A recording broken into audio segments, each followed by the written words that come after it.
My lady, are you warm enough? I fear this season's winter will be a cruel one. Why, with the moon's frosted ring standing ever so mighty among the stars, there is little room for doubt. I feel a chill through each constellation I gaze upon. Indeed, even the sun casts a chilling glow across the valley. Although, that being said, a certain warmth grows within my heart as I watch the sun dance across the snowdrops. Accompanied by the dazzling shimmer of the snow, this sight proves to be one of the greatest across the kingdom. I pity those who are unable to gaze upon the winter's vanity, although perhaps this beauty can be experienced in other ways. The chirp of a robin, maybe? Or through the firm sound of trampled snow. What do you think, my princess? Ah, very well said. It's true, we all receive beauty in a variety of unique ways. For example, an artist may experience the winter's allure through its pristine landscape with its snow-heavy branches and the low-hanging sun. Meanwhile, a writer may take notice of the happy families returning home, hauling firewood on the top of their backs, laughing and smiling all the way. No matter which view you pick, you must admit that each is completely fascinating in its own way. Admittedly, I'm far more partial to the former perspective. As the palace's court painter, it's safe to assume that I'm better equipped for the artistic eye, rather than the scholarly. I wish I could put into words what I see throughout the day and night, but my imagination is far mightier than my thoughts. Why, if you gave me a piece of paper and asked me to describe a scene, you would receive a sketch rather than a paragraph. You see, I firmly believe that pictures possess certain qualities of which authors would never be able to put into words, and I shall defend this belief until the day I die. Paintings tell stories, they preserve memories, and they bring clarity to the moments that hang blurry within the mind's eye. They're magical, truly. Oh, that reminds me. If it would be fine with you, my lady, may I steal you away for another painting this evening? You see, with the arrival of winter, I believe it would be fitting to paint for you a lovely, snowy portrait. It's a must. Thank you. I'll make sure to crush some fresh berries for the paint before you arrive. Oh, well, I do still have my old paints, yes, but you deserve only the best. Besides, the vibrant reds and purples of a fresh berry complement your features far better than that of old, rotten ones. Goodness, I can already see it now. My lady sitting by a window across a flickering fireplace, pondering the falling snow in her red dress. The white snow held against your crimson dress will create an absolutely exquisite contrast. Along with a complementary pairing of the dress and the flames, this painting shall once again allow your beauty to shine through the canvas, the same way it has done in my previous works. Of course, I'd be more than happy to add a floral touch. Tell me, what flowers would you like to add? Periwinkles. Yes, that could work nicely. The pop of blue would bring a curious twist to the painting. Furthermore, according to floriography, periwinkles represent longing and loneliness. Their addition to the picture could create a rather sad narrative. For example, perhaps in this painting you represent a woman who yearns for something beyond the walls of her home. Something exciting.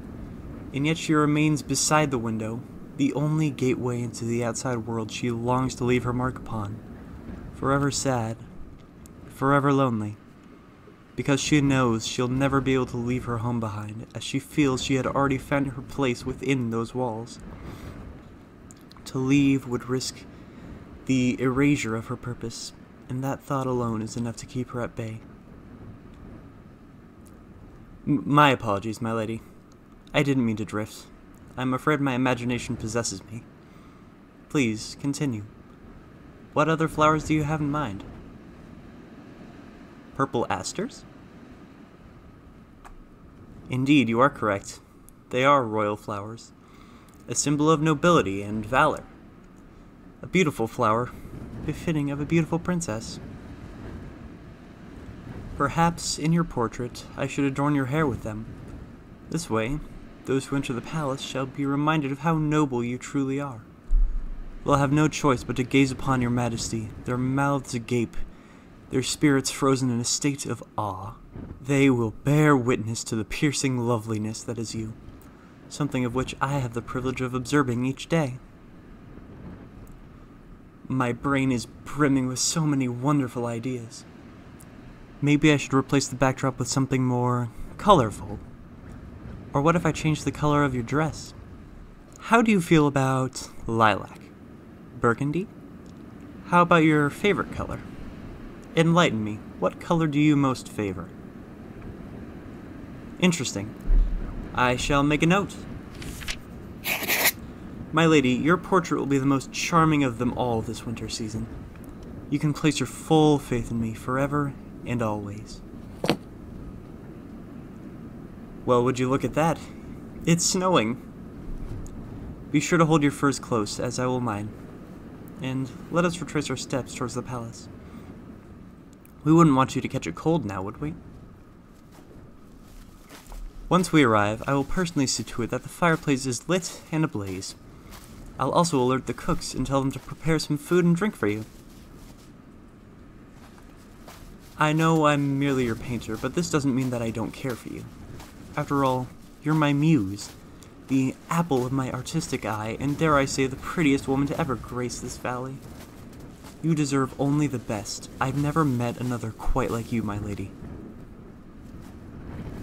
My apologies, I didn't mean to fluster you. I know that stating such things is enough to send me to the gallows. Although, frankly, I wouldn't mind. At the end of the day, I am merely stating what is undeniably true, and if I am to be executed for this, then I shall die the happiest of men. I'd rather cease my entire existence than lie about your magnificence. I assure you, I mean every word, my princess. Although, if you wish for me to cease my chatter, then I will do so without hesitation. You like it when I praise you like this. In that case, may I continue? To me, you are the mistletoe that hangs above each door, a symbol of love, a master of community, and the lone peacemaker in a world of conflict. Your stance replicates that of your royal ancestors, standing proud over your kingdom with an ambitious glint in your curious eyes. The way your hands flutter around your body as you speak is enough to crumble the pride of any knight who kneels before you, accompanied by your flower-budded lips, of which speak with both integrity and kindness. Your entire being would be enough to turn a soldier into a servant, a man into your devoted acolyte. My lady, you are the sun, and me, a pagan of the good times. It is my duty, as your painter, to capture your essence within each brush stroke I guide. Your soul will glow fearlessly like sunlight through the paints, and I shall kneel before it in awe. Your painting is a shrine to your divinity, and I am your most ardent apostle. What else? Well, I believe your spirit lies within everything. Aside from my paints, I can feel your spirit within the sailor's morning song.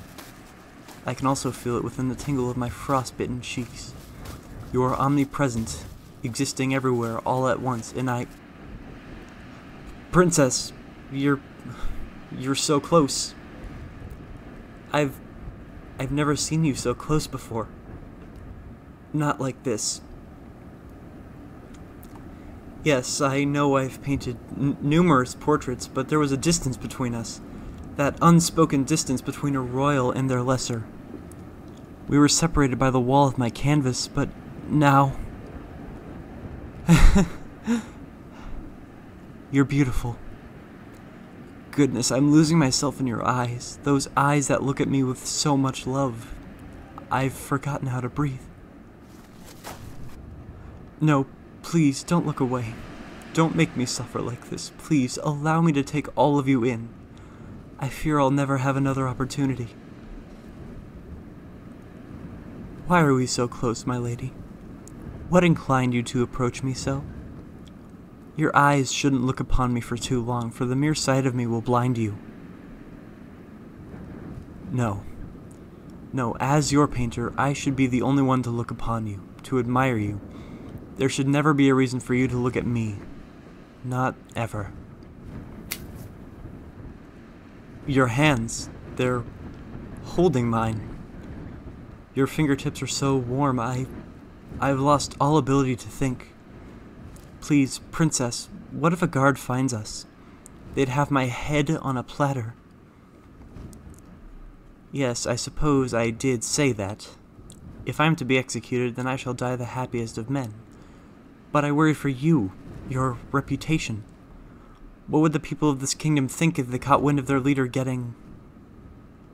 yes, intimate? What would they say if they saw their princess and a common painter holding hands? Our intimacy would damn us both. I would despise myself if anything were to happen to you or your status. Don't let me be the reason why you fall from grace. There's nothing I'd hate more. We are nearly at the palace. Once you're fed and well rested, we can begin your portrait. As usual, I'll be in the eastern tower.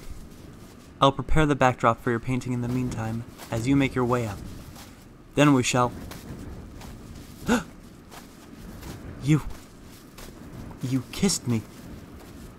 My lady, this area is littered with guards. You're playing an extremely risky game. Why would you kiss me? Yes. Goodness me. Yes, of course I liked it. I feel as though you've devoured my soul with a single kiss. I feel joyous and relaxed and tense, and I feel... I don't know where to begin. How am I supposed to feel when the human embodiment of the sun lays a kiss upon my cheek? I feel flushed. Although, I beg of you, please restrain yourself. My heart will burst from love and worry if you continue. Also, correct me if I'm wrong, but the Prince of the Southern Kingdom has arranged a date with you. He's supposed to be escorting you to the winter ball, my lady. I can only imagine what his reaction would be if he saw us. After you. Thank you. I understand it isn't my place to order you around, and I hope you can forgive me for my forwardness, but this will be much better for the both of us. Though I do wish we could continue. Ah, yes. I'll be in my tower once you're ready. Don't worry about knocking. Once you arrive, you can come in and take a seat on the chair. I'll set up my easel as you do so. For now, go rest and warm yourself up in the chambers. I'll light the fireplace for you before making my way towards the kitchen. Then, I shall instruct the cooks to prepare some food for you, along with some hot tea. I know these tasks are more befitting of your knight, but he isn't with us right now. He's training alongside his brothers in arms at the royal court. Besides, like I said before, I care for you. Completing the odd errand in your favor doesn't bother me in the slightest. In fact, it pleases me that I can be of some help beyond the canvas. Furthermore, well, it's you. Any man would be pleased to help you. Now, allow me to escort you to your chambers. This corridor seems rather quiet. Do many guards patrol at this hour? No? Well, in that case, forgive me for my rather hypocritical actions, but... this can be our secret. And if the prince or your knight catches us, then I shall be executed with the utmost pleasure. I'll take any blame they throw at us. I adore you. Come rain or shine or snow, you will always be my lady, my muse, forever and always.